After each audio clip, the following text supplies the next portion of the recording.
Chapter 5 Blessings Beyond Worldly Experiences. Reflecting on the Mangla sutta from the Satipat meditative viewpoints. This final chapter has 4 parts. First, there will be a brief discussion of some part of stanza number 9, which is aimed at directing one's mind from a worldly life towards a much more contemplative life, with the end of suffering as its goal. Next, there will be reflection on the whole blessings, emphasizing how they complement each other, starting from blessing number 1 to 33. Thirdly, an attempt will be made, again briefly due to the constraint of space and time, to understand the Mangla sutta in the context of the Satipat meditation practice. Finally, a few words will be said on the blessings which are found in this world, but are clearly not of the world.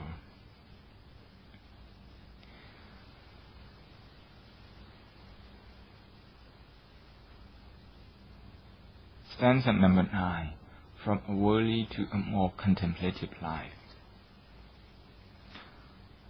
Self-restraint. Self-restraint, the Buddha, is all kinds of restraint of sense faculties. The Pali term Tapa can mean all kinds of practices aimed at burning up and eradicating anything unwholesome. For example, in some context, patience, Kandi, is called Tapa, indeed the best Tapa. In others, the study of Buddhist scriptures, the ascetic practices, or even anything that harmonizes the community are Tapa, such as in Samakkanam Tapo Sukho. Moreover, the Satipat sutta mentions more than 40 ways of how to remove unwholesome effects from our actions, speech, emotion, and thought. They all can be seen as tapa, or restraint. Restraining sense faculties can be practiced by anyone, a householder or a renunciate. A householder can start from strict following of the 5 precepts in daily life, to the observation of the 8 precepts on the full moon days, to join a meditation retreat. All those practices encourage restraint from indulging in sensual stimuli and seeking instead to address contemplatively and directly problems of daily life, such as happiness being short-lived, reacting often through frustrations and agitation, and being unable to let go of the bitter incidents of the past. One of the means are the 8 precepts. One of the means that we use is the 8 precepts, and the 8 precepts are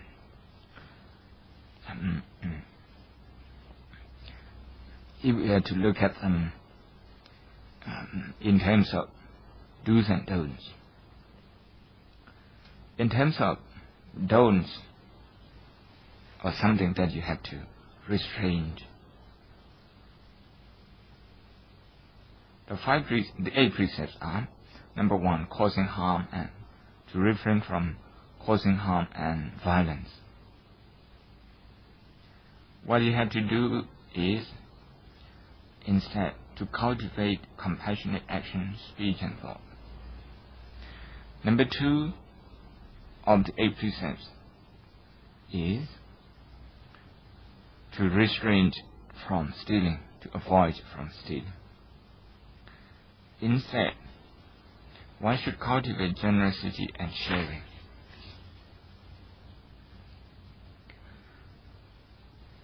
The third of the 8 precepts is to refrain from sexual activity.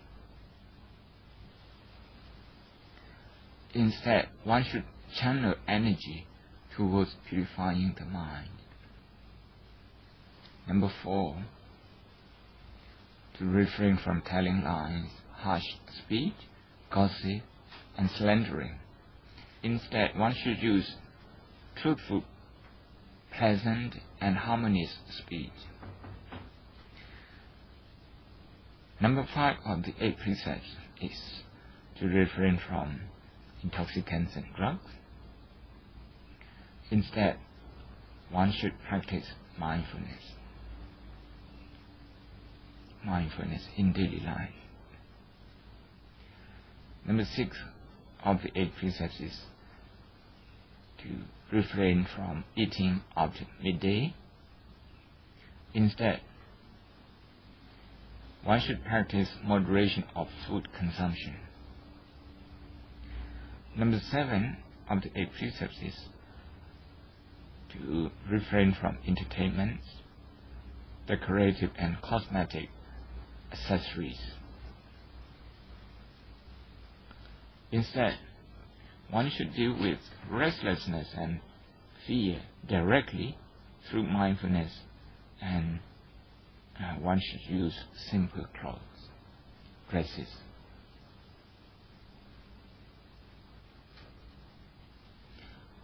The last of the 8 precepts is to refrain from using luxurious dwelling, beds, and seats. Instead, one should adopt simple dwelling using simple beds and seats. So they are one of the means that we use to practice self-restraint. The main focus of self-restraint here is a serious observation of the moral codes, leading to the purification of conduct, sila visuddhi. Although some aspects of morality, sila, have been covered by some previous lessons, namely, to refrain from evil, which is lesson from 18 to 20.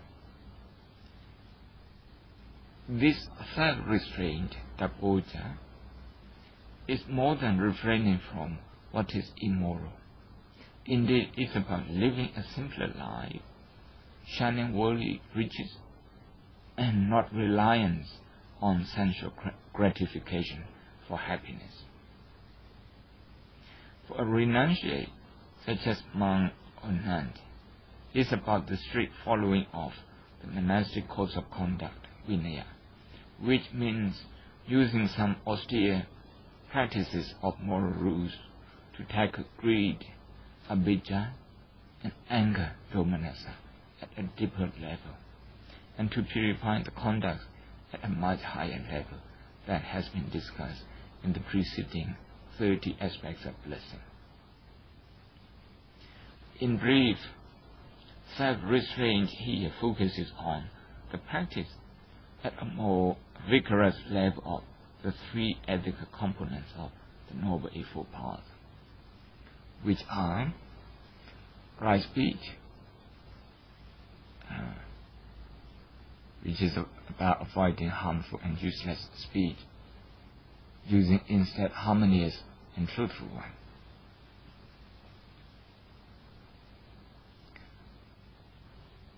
Right action, which is about avoiding harmful and violent action, instead using compassionate action. And right livelihood, avoiding harmful and violent livelihood, instead engaging in blameless livelihood.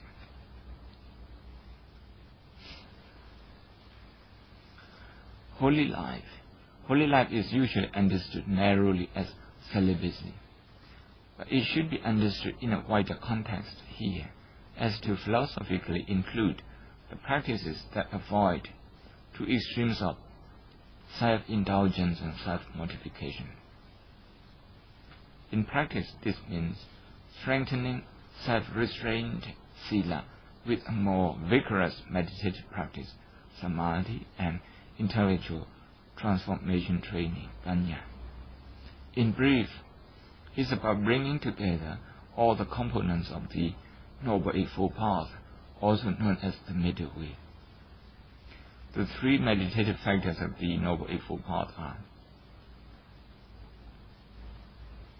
right effort, which is to diagnose weakness and apply the remedy, and to find out strength and consolidate it.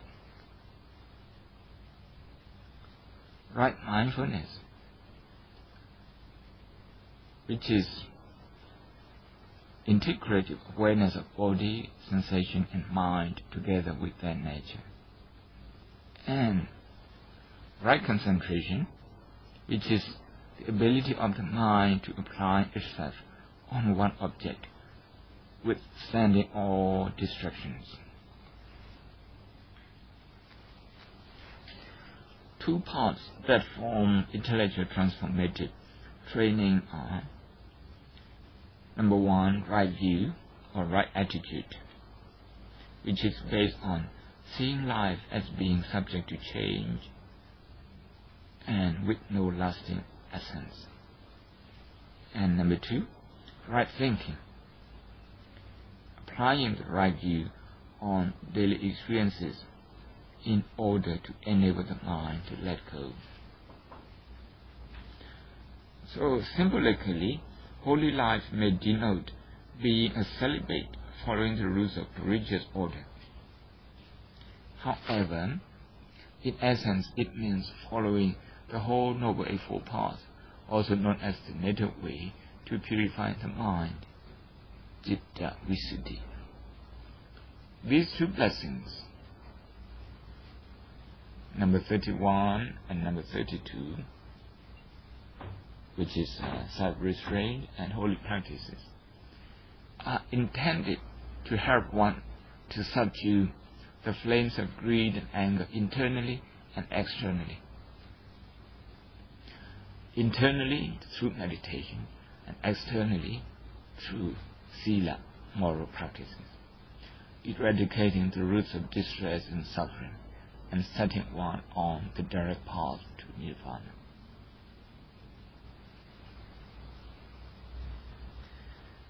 Many blessings working together. We have seen how the earlier blessings are not grace from the so-called almighty beings, but rather the practices that anyone can do for themselves to form their own path of a systematic development. We can compare acquiring those different aspects of blessing with building a carefree, clean and secure house. A blessed house that one builds for oneself has 4 foundations, 5 major pillars, and 3 strong beams, and 2 wings of the roof, as we explained in the earlier chapters. The idea in giving a simile of a house here is to convey the message that all the 38 blessings are complementary to each other and that they work together. There are 4 levels built upward on top of each other of strong foundations of the house. A summary of the blessing from number 1 to number 6 in the first 2 stanzas. The first 3 blessings, which are collectively considered as learning about human environment. Then there are 5 pillars, a summarization of 6 further stanzas indicating the importance of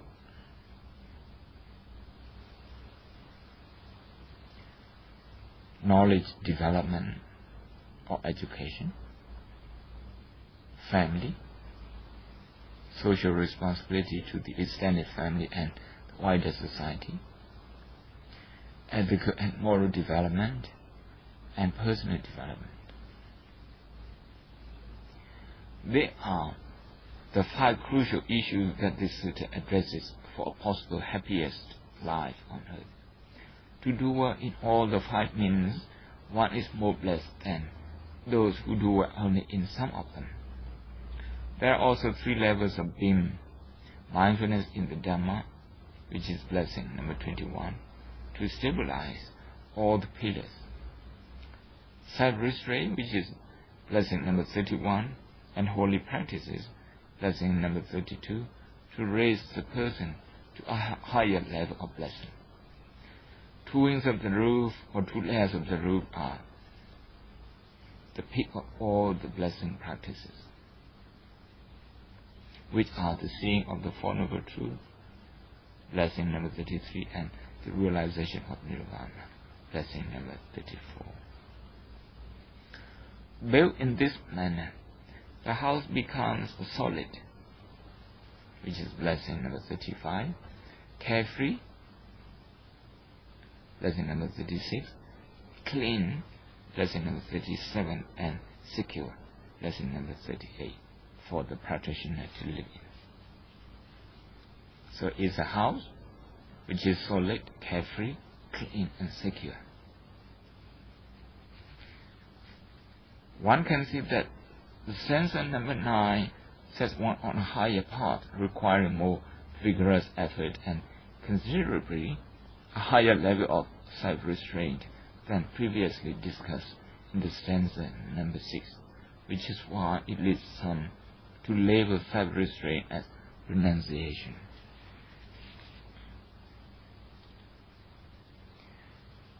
Many complementary blessings. Let's talk in plain terms on how the different factors from 38 blessings work together. For example, good friends, including associates and mentors, are vital for education at all levels, for business, social, and moral environment. A child can develop inspiration from being in a good neighborhood to school.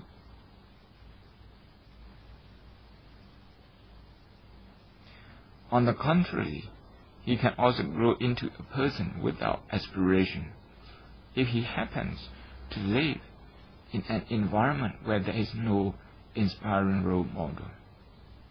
Here I wish to relate my humble life story because a good environment and inspiration have played a big part in my development. Without them, I would have definitely ended up as a semi-illiterate like my cousins. In my village of some 70 households in the small town of Laika in central Shan State, the Union of Myanmar, no one has ever learned how to speak a European language. There was no school at that time. All students had to walk to town about 3 miles away to a high school. The village monastery, Wat Ho Loi, did not have good education programs at that time. So when I became a novice, my parents sent me to a monastery in town, which was built by the Satipat, the ruling prince, and supported by him before he was deposed by the military in 1962. In this monastery was Sri Mangla, Beyoud. The abbot and the devotees had ambition. At the age of 12, I was already learning in one of the leading variety teaching monasteries outside the town, because I had been sent there by my abbot. When I was 13, one day during my visit to my original monastery was Sri Mangla in Laika, I saw a book written by the Indian scholar monk Rahul Sankrityayan, who was born in 1893 and lived until 1963. I saw his book on the table of the abbot. I did not know the author at that time and could not understand everything about the title of the book. let alone the philosophical contents inside. But it was clear to me that the book was written by a foreign scholar of some importance, and it was about the Buddhist Dharma, the Buddha's teaching, because I saw that as part of the title of the book. With that impression, I quietly and almost unconsciously developed within me a strong ambition to spread the Buddha's teaching internationally. Only now I can say more about Pandit Rahul Sankrityayan, who was self-educated, a prolific writer of some 146 books in 5 languages, and a renowned traveler. It is said that he brought back books from Tibet to India using 12 mules. He was a multilingualist, well-versed in several languages such as Hindi, Sanskrit, Pali, Bhojpuri, Urdu, Persian, Arabic, Tamil, Kannada, Tibetan, Sinhalese, French, and Russian. Although without any formal qualification, his views were influential, and consequently he was appointed a professor of Indology in 1937 and 38, and again for another year in 1947 and 48 at the University of Leningrad, Russia. He is now revered as Mahapandit and has a section in his honor in Patna Museum in Bihar State in India. My cousin's 2 boys became novices at our village monastery, Wat Hodoi, and were not fortunate enough to be inspired by their environment. They became truants from classes and ended up with no ambition, no hope, consequently no much blessing in life. Our fathers were brothers. We were born and lived in the same village. Our houses are only 10 minutes walk away, and they were a few years older than me. They are now dead, leaving their children to the same cycle of lack of ambition in life. Because of this inspiration from Mahapandit Rahul Sankrityayan, even though I would not and could not pronounce his name, and I did not know his life until much later, I was always keen to learn English. But English was not part of the monastic curriculum in Southeast Asia, not in Burma, not in Thailand, not in Cambodia, not in Laos. So when I was 17 and was studying at a leading monastery called Satipat at Pali University in Hamsavati, known also as Bhikkhu or Bhikkhu. One day after the annual government-held examination during the summer, we were given 1 month leave to visit our parents.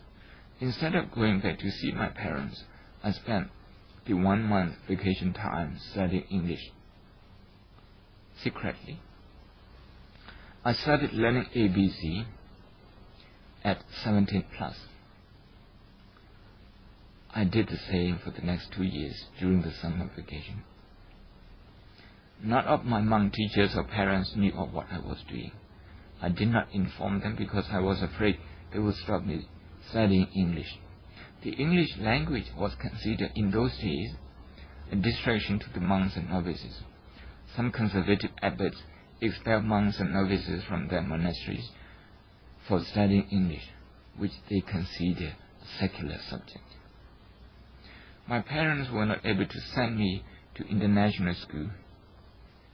Even if they could afford, actually there was no such school over there at that time. My father could read only Dayai or Shan. He could speak neither Burmese nor any other languages.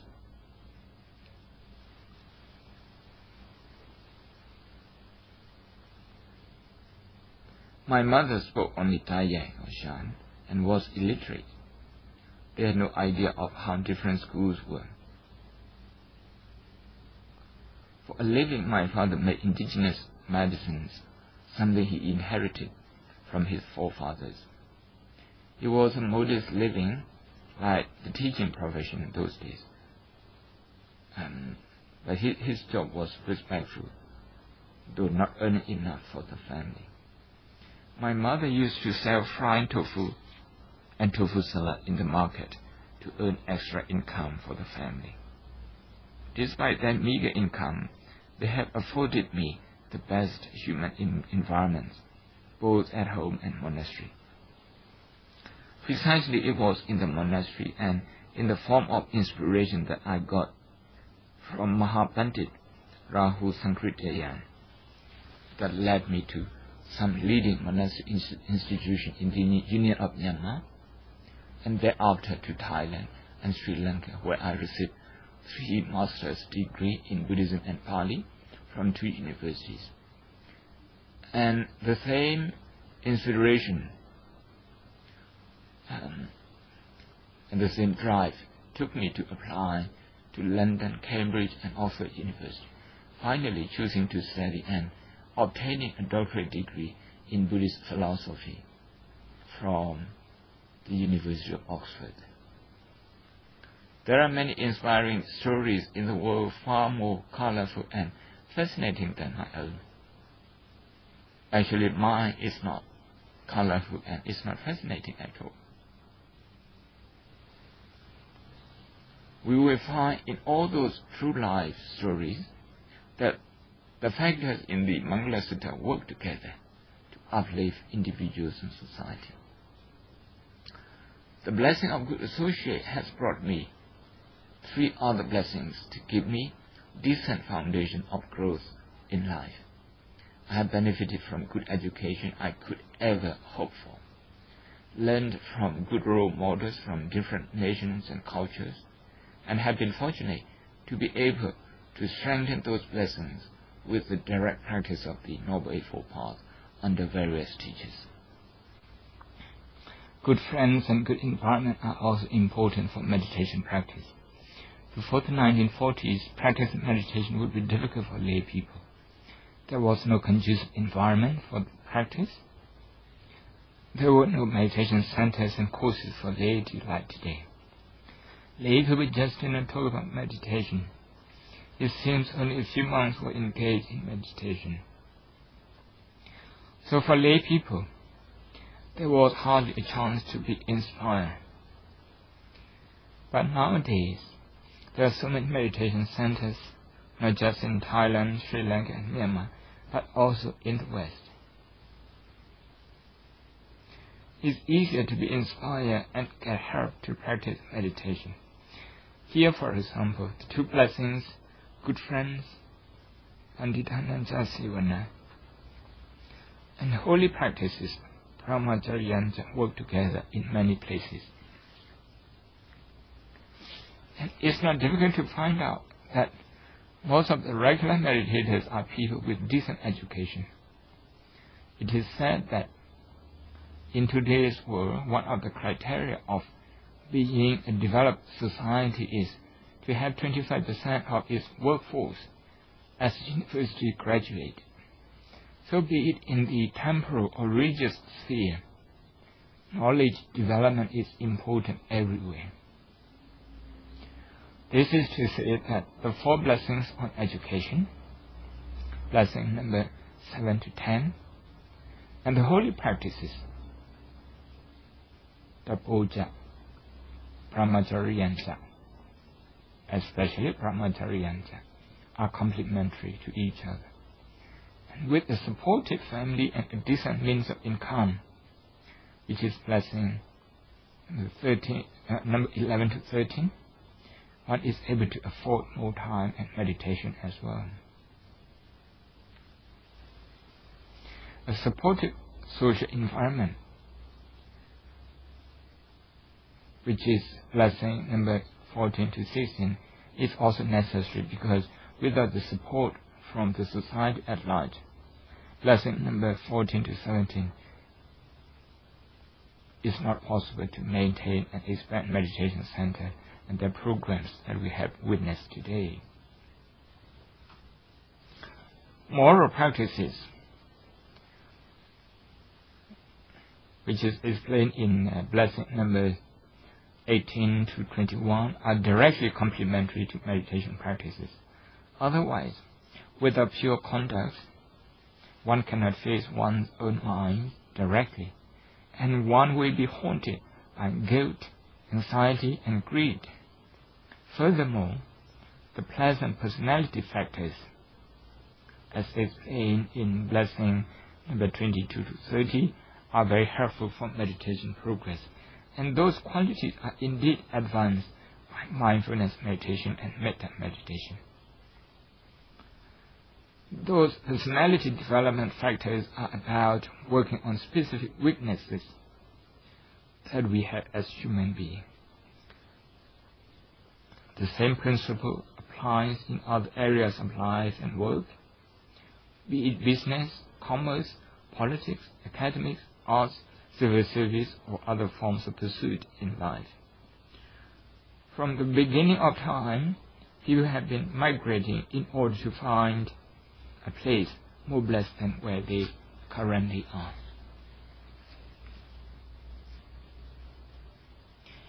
The Mangla sutta from the Satipatthana meditative viewpoints. The Satipatthana meditator may reflect on his meditation experiences through the 38 blessings.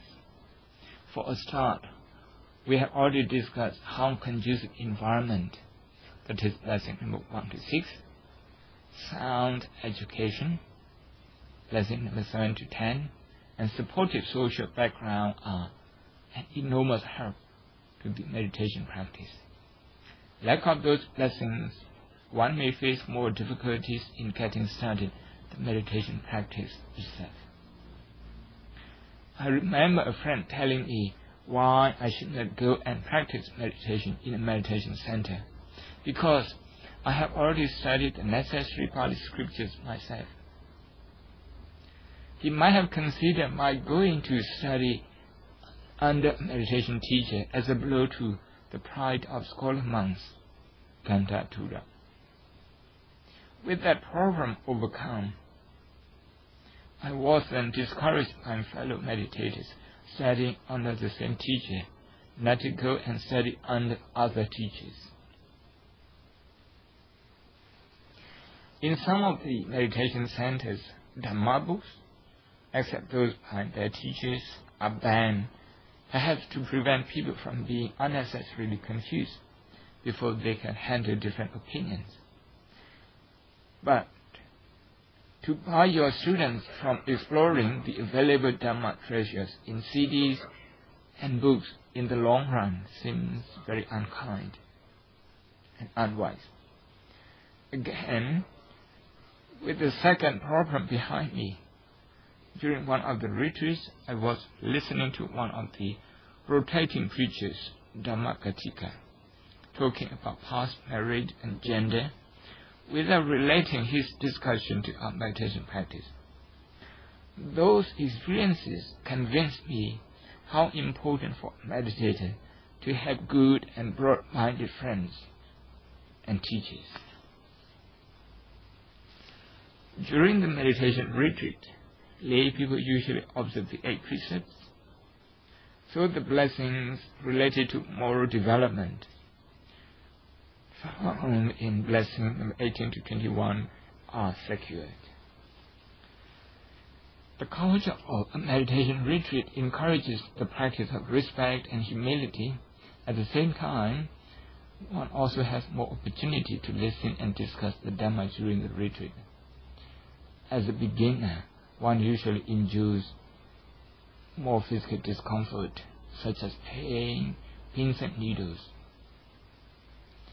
One is encouraged by the teacher to be mindful of those discomforts. And in the process of observing pain, one discovers how impatient one can be towards any kind of discomfort. As impatience is continuously and mindfully observed, patience, kandi, as blessing arises through one's own effort.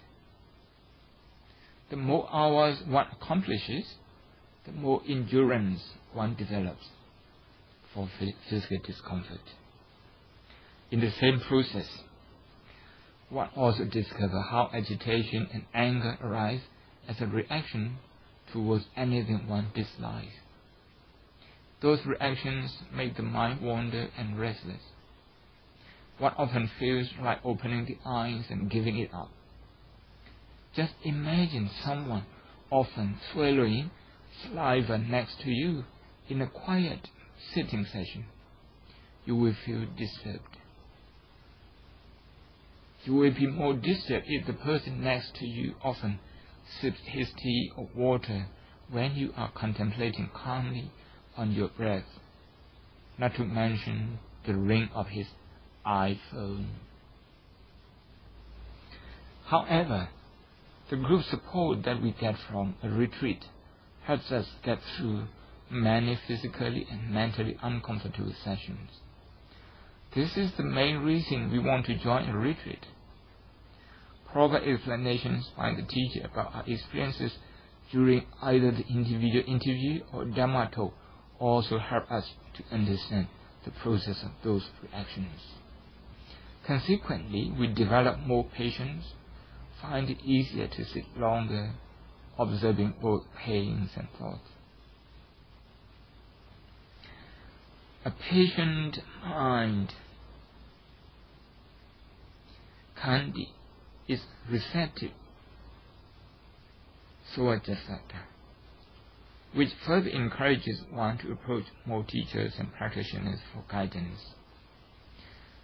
That is, when one comes to engage in Dhamma in one's conversation, leading to growing inspiration in one's own heart. Without inspiration of some sort, people may not take up any practice of restraint, Dapoja. Here, the blessing, holy practice of Brahmacharya is more relevant. It's about, first, the discovery of how the two extremes dominate our behavior of emotional reactions. Then, the avoidance of these two extremes, using direct observation of the mind, as taught in the Satipat sutta, the discourse on mindfulness. During the practice, we can clearly observe how the mind would automatically react through either the tendency of self-indulging or the repulsive nature. While trying to develop concentration by focusing on the primary object, such as rising and falling of abdomen or breathing in and out, if we experience pain, the mind automatically feels frustrated and even disappointed. This is because there is a repulsive tendency towards pain or anything we dislike. It is automatic. It's simply a repulsive habit of the mind. This is how the mind tends to torture itself by adding emotional suffering to the physical discomfort. Some go as far as giving up the sitting altogether because the disappointment becomes so overwhelming. Some may come to think that they cannot meditate anymore, or they cannot meditate by their nature because of the continuous presence of pain. This is a perception that comes from the mind that has a habit of self-torture, one of the two extreme behaviors of the mind. On the other hand, one often gets carried away by thoughts of any kind about family, job, relationship, even about who says what to whom during the retreat. One can just get immersed in one's own head, being dragged away by a certain series of thoughts. Once realized, a considerable amount of time is wasted. This is how the mind habitually indulges in its own reactions. This is another extreme behavior of the mind. Discovering these two extremes, behavior of the mind and the development of the Noble Eightfold Path, cannot be separated. Without one, the other is not possible. This is precisely the point the Buddha made at the beginning of the Dhammacakkappavattana Sutta. The mindfulness of the Satipatthana Sutta. Now, with more sessions of sitting and walking, and with patience improving, one can start watching emotional reactions, usually like and dislike. To do so deeper, but at the same time keeping some distance from those emotions. Here one discovers more the habits of the mind in reacting to its environment, basically falling within the two patterns of extreme that we have just discussed. This discovery is made possible by three qualities of the Noble Eightfold Path. Number one, awareness, Satipat. Number two, effort, Adapi.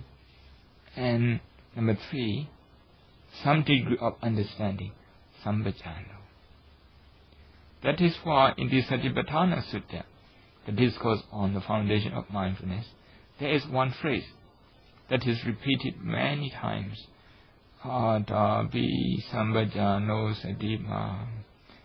Adapi Sambhajano Satipat. Adapi Sambhajano Satipat.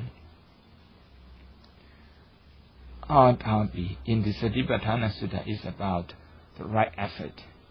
This right effort has two aspects, quantity and quality. In terms of quantity effort, it can be seen in one's ability to sit longer, putting in more hours. In terms of quality, the right effort is seen in one's ability to diagnose one's weakness and strength in meditation. This means one comes to be aware of the posture changing, slumping forward, or being upright. One also comes to detect when the mind slips away, and when it's emotionally disturbed, and when it's calm. This right effort factor does not come by itself, but with right mindfulness, Satipat, and with some development of understanding, Sambhajano. Satipat, right mindfulness, is, at this stage of the practice, the ability of the meditator to consciously move his attention back and forth between primary and secondary objects. In that attention movement control, the meditator develops some power to leave behind, at least temporarily, an object. This attention movement control may be seen as the seed of let go.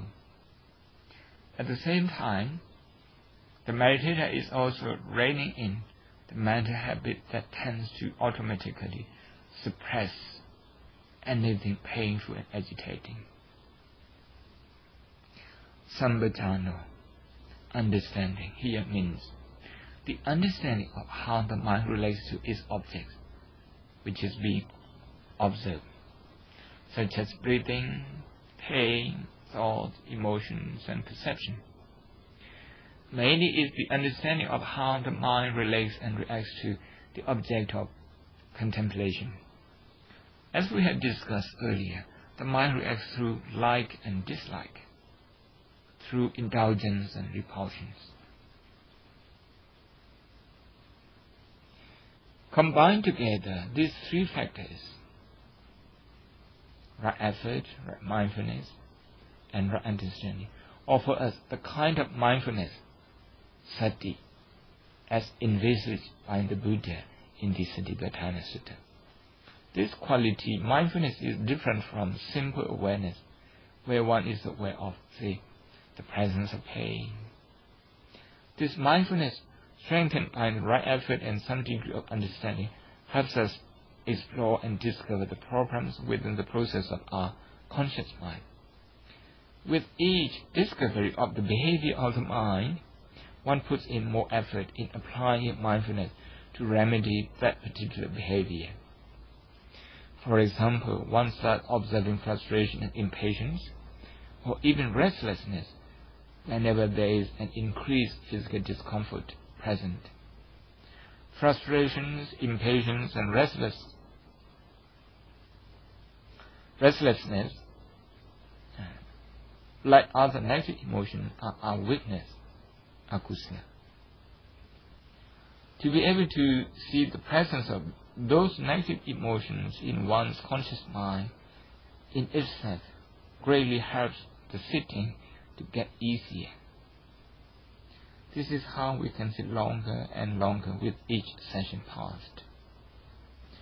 One also begins to notice the different components of a wandering mind. Even if one discovers it rather late, the wandering mind, the imagery associated with a particular thought will be found, and this ability to catch the wandering mind will be strengthened as the hour Beyoud.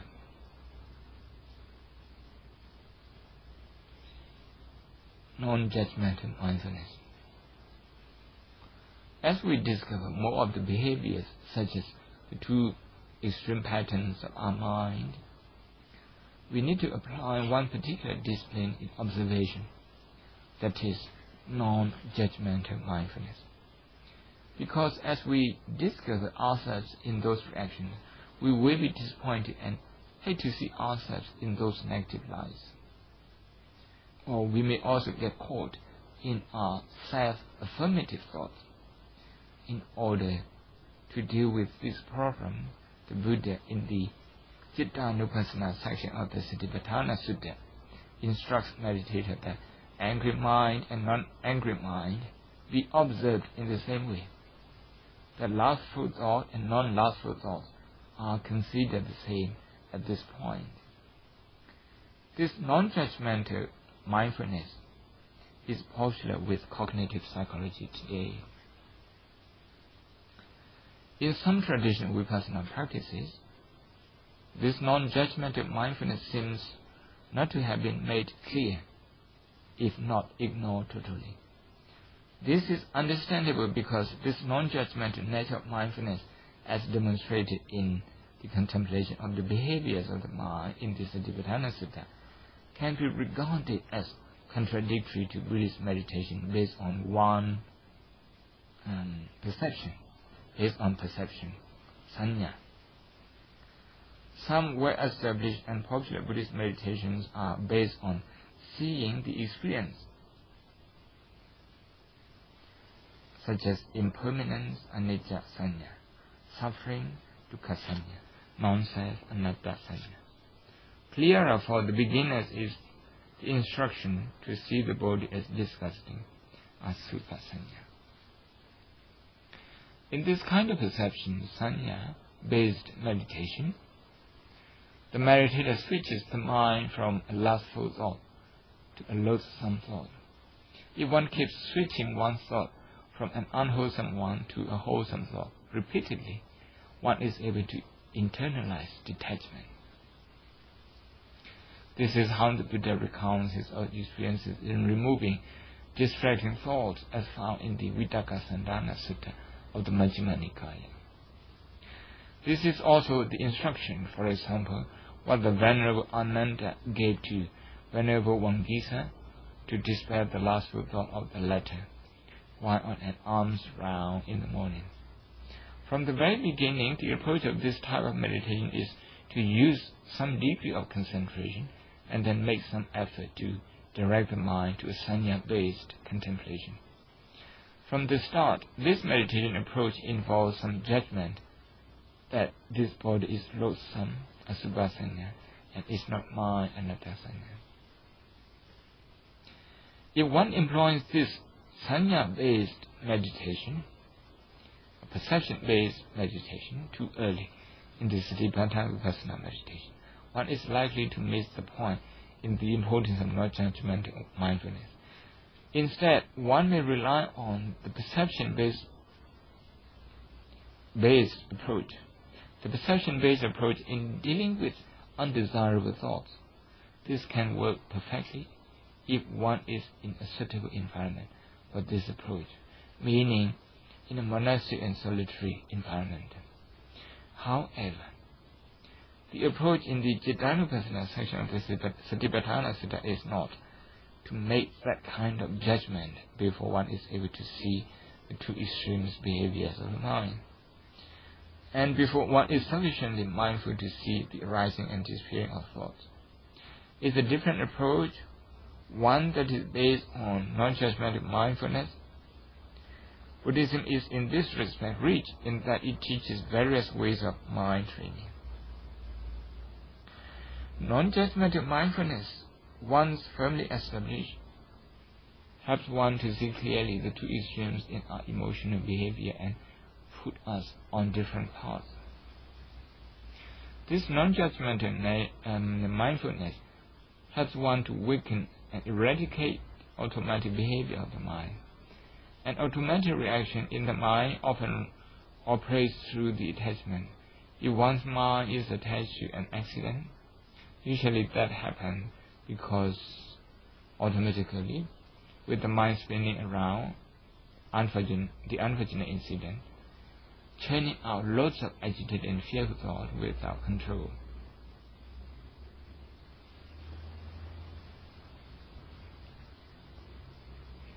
Non-judgmental mindfulness is helpful in overcoming that kind of trauma, in detaching the mind from an unfortunate incident, and in letting go of emotional clinging to the past incident. It suppresses no thought or emotion, nor does it encourage the mind to indulge in them. Viewed in this respect, the technique of noting or labeling or registering every thought and emotion as they arise and let them go, as taught by some Vipassana meditation teacher, can be very meaningful here.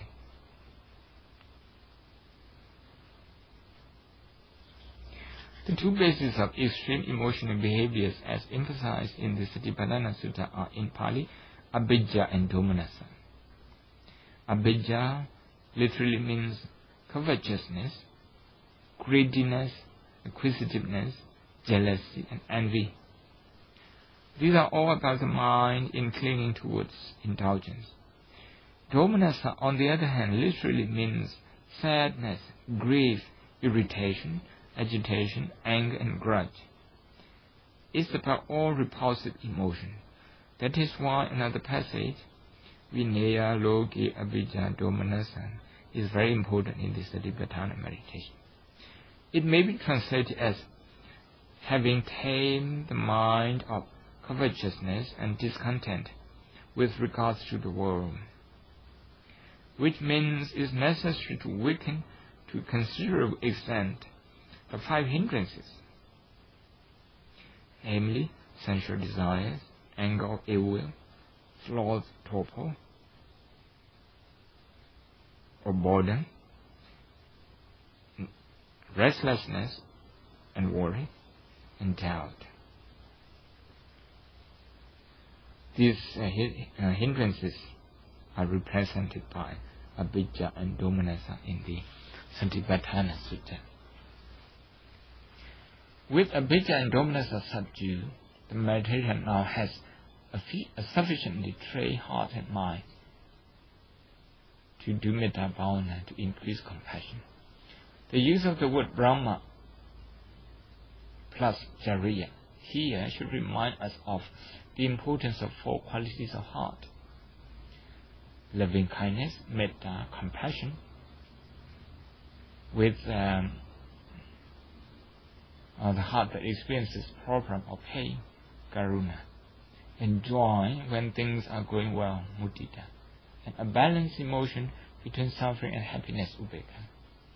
I personally advocate developing systematically the practice of metta not long after one has started the Satipatthana meditation practice. I have explained in Mindfulness Meditation Made Easy. This is necessary in appreciating problems of life and turning them into wisdom. An enlightened mind is often described as enlightened heart. which happens through the growth of compassion. Both the Satipatthana and Metta meditations emphasize seeing problems of life as they are, and then transforming them into something positive.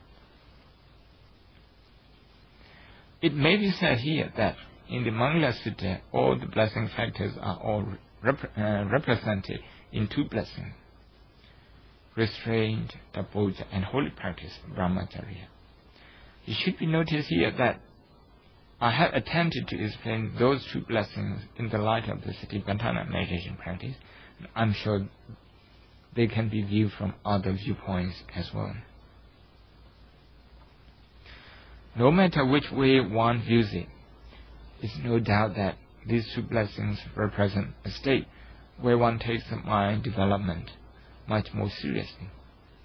For a Satipatthana meditation practitioner, it is the stage where one's mindfulness has three dimensions, namely, right effort to diagnose weakness and strength, growing understanding, and non-judgmental awareness. These three aspects of sati, awareness, help the practitioner to discipline the mind so as not to get caught in the two patterns of automatic reactions. This is the time when the mind can be considered ready to look at and investigate something directly, namely, body, sensation, mind, and their nature, Dhamma. At this stage, one comes to see the dominance of human desire and material possession of all kinds as not contributing to a lasting peace of mind. Instead, sitting quietly and watching the breath, not trying to acquire any possession, may become a rewarding experience. One no longer seeks to rely on them for happiness. Instead, one comes to realize that the tendency to fulfill desire with material and sense stimuli as the reason for suffering. With this, one starts seeing how the mind is troubled by desire for fame, for recognition, for possession, and for disappointment. Wherever there is a possession of desire unfulfilled, at the same time, one goes to firmly before the philosophy of bringing an end to the repetition of those troubles. This is the blessing number 33 of seeing the truth, the Four Noble Truths, where all aspects of the practice come together. Blessings beyond worldly experiences. The last 6 blessings, number 33 to 38, are beyond worldly experiences, consisting of natural phenomena of realization. Number 33, the attainment, number 34, the achievement of nirvana, and its fruit, number 35 and number 38, the results of following of which Noble Eightfold Path is increasing for the Four Noble Truths. Number 33, that can be summarized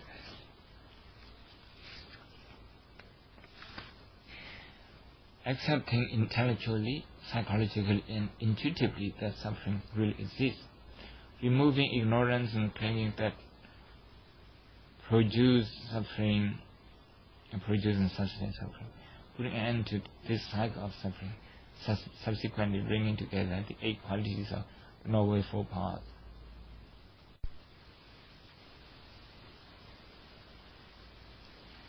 Dr. Soni remarked, the Four Noble Truths are the highest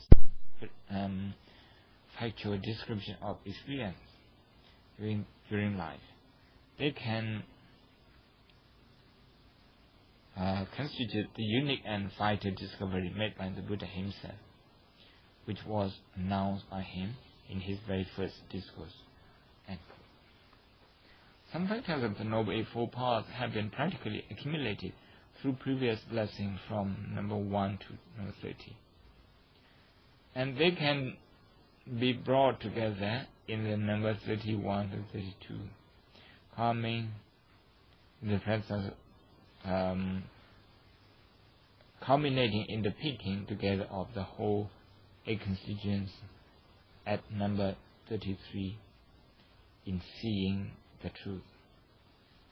In brief, seeing the Four Truths means to see suffering as it is throughout experience and not to identify it with as me or mine. Seeing those universal truths signifies the realization of nirvana, method 3, which is a different statement of the results. The next 4 blessings are the description of the state of mind, a person who has seen nirvana, nirvana here and now. As someone who has been suffering as it is, he is no longer shaken by worldly conditions anymore. An unshakable mind can be firmly established, and it has, no matter what life will throw at him. Buddhist texts sum up life's expectation in 8 and call them worldly conditions, logadhamma, namely gain and loss, success and disgrace, sensual and practice, pleasures and pain. These factors are part and parcel of life. No one is not even an arahant, escaped from them. However, only an untrained mind winds around wisdom, because there is no reflection that those conditions are subject to change, potentially stressful. For the person who has seen the Four Noble Truths, his mind is traumatized by this experience, because when he is mindful, they are not subject to change and potential to cause stress. Imagine you're at work. You see someone speaking or behaving in a manner that irritates you. Your mind will become shaken by his behavior and also by your own reaction. Even during the meditation retreat, your mind can be shaken by someone who breathes so loud, or who gets up often, or who shuffles around too often, making noises.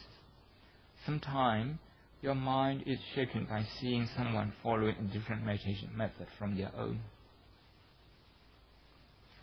The mind can be shaken so easily just to watch the news of murder on the television affects your mind. It brings fear or anger. Or when you are caught up in a heavy traffic, investigate your mind. It is shaken by the experience at that moment. You will certainly appreciate what this blessing means. The mind is shaken not only by negative experiences, but also by positive ones and comfort. Wealth, fame, desire, and status are what usually shake human heart. We find this out clearly in the midnight meditation, when suffering shakes our heart violently that it ruins the development of compassion or karuna. Instead of compassion, suffering creates anger and despair. Similarly, sometimes joy can shake our heart to the core that it ruins our chance to develop mudita, or mindful joy. So to possess an unshakable heart is truly a great blessing.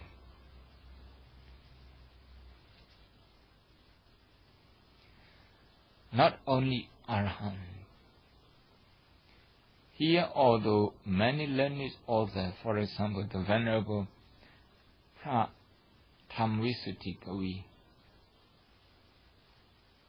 Thanisro Bhikkhu, Dhammasriya Ujjotto, Samsak Nariwong, and Dr. R.L. Soni, consider the descriptions of blessing in number 35 to 38 to indicate the state of arahant. I myself, however, agree with the vegan Zero, who says that even non-arahants, if well trained in meditation, can benefit from these blessings. To be precise, the description of nirvana as an unshakable mind, blessing number 35 in the Mangla sutta, indicates at least the person who enjoys this blessing has achieved the Satipat stage, the stream enterer stage, as we can see in the following stanza from the Ratana Sutta of the Sutta Nipada. I quote, "As a post deep planted in the earth stands unshaken by the winds from the four quarters, so too I declare is the righteous man who comprehends with wisdom the noble truth. This precious jewel is the Sangha. By this asseveration of the truth, may there be happiness." End quote. Yatinda kilo batavisito siya jatubiwa debi asambakam biyo datupamang sapurisang vadami yo arya sajjani aweja pasati idam bisanghe ratanang panidang idena sajjena suwati hodu. Indeed, the Loka Vipatti Sutta in the Anguttara Nikaya also seems to suggest that persons of all Arya levels are not consumed with the 8 worldly conditions, and that only ordinary persons are. This means even a Sotapanna can considerably withstand the worldly conditions. Moreover, even people who have done sufficient mind training, using, for example, reflection of death, of impermanence, or the Satipatthana meditation, may still benefit from this blessing, even when they may yet to achieve Sotapanna stage. They are unshakable by certain whims of fortune in life, by ups and downs of life. There are some who use their strong belief in the law of karma to withstand the winds of worldly conditions. As far as the Arya persons are concerned, we can see in the life of Lady Visakha, who became Sotapanna at the age of 7, but could still be overcome by grief when her granddaughter died. Some meditating monks, including Venerable Ananda, who was Sotapanna, cried when the Buddha passed away. Sotapanna still suffers from some negative emotions, though to a much lesser degree compared with an ordinary person. But a Sotapanna is certainly unshakable in his belief in the Buddha and the true potentials of his message in ending life's mysteries. He is truly and firmly on the path, having removed doubt, wrong view, and dogmatic view. The description of Nirvana in the blessing number 36 as no sorrow, asokan, can also be applicable not only to an Arahant but also to an Arya person of non-returner known as Anagami, because an Anagami has eradicated attachment, lobha, and destructive emotions, dosa. As we have discussed, whoever is well trained in mind development, bhavana,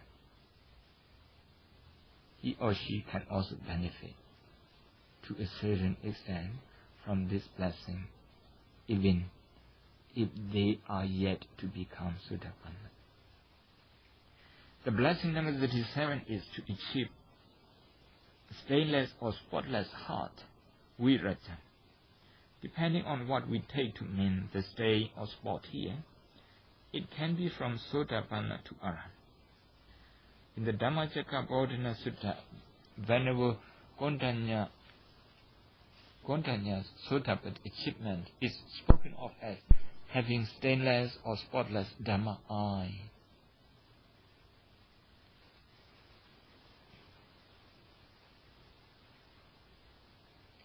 So it is perfectly sensible that this spotless mind may refer to the experience of a Satipat. Different stages of 4 area achievement are about removing various stains called fetters from one's heart. The 10 fetters, some yojana, are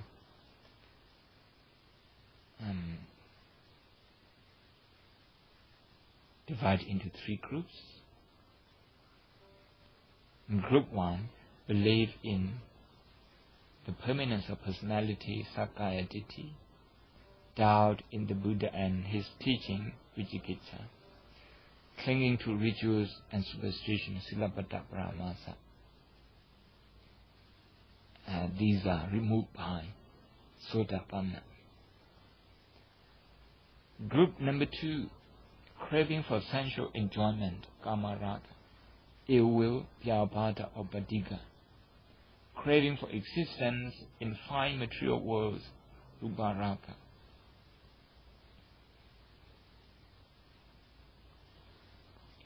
These 3 are weakened by one's returner, Sakadagami, eradicated by non-return Anagami. The last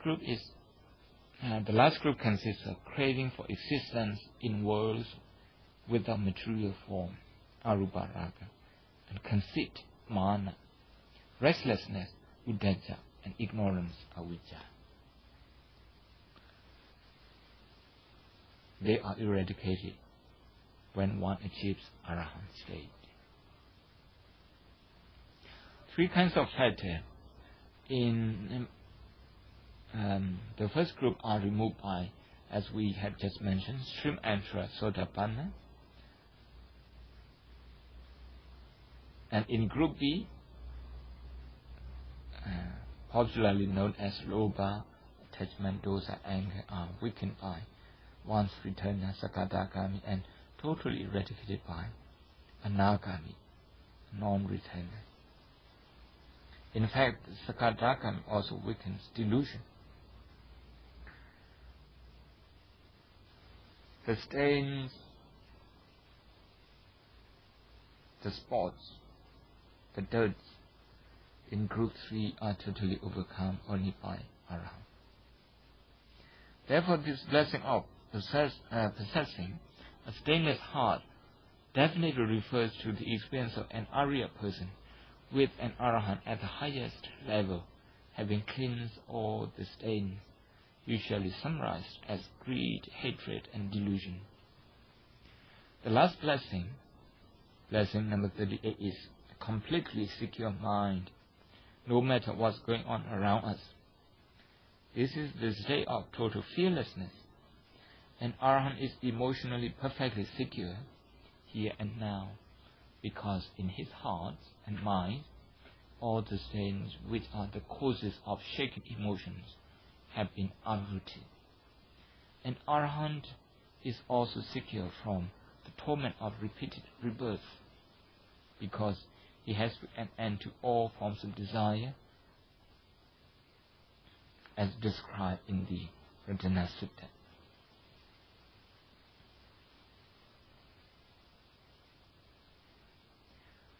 Kinam Puranam Nawang Nati Sambhavang Virata Citta Yatike Bhavasaming Dekina Bija Avirunhi Chanda Nibbandi Dira Yatayam Padipo Idam Visanghe Ratanang Vanidam Idena Sajena Suvantihodu. In English, their past karma is spent, their new karma no more arises. Their mind is unattached to future becoming. Their germ or rebirth consciousness has died. They have no more desire for reliving. Those wise men fade out of existence as the flame of this lamp, which has just faded away. This precious jewel is the Sangha, the Arhat Sangha. And this asseveration of the truth, may there be happiness.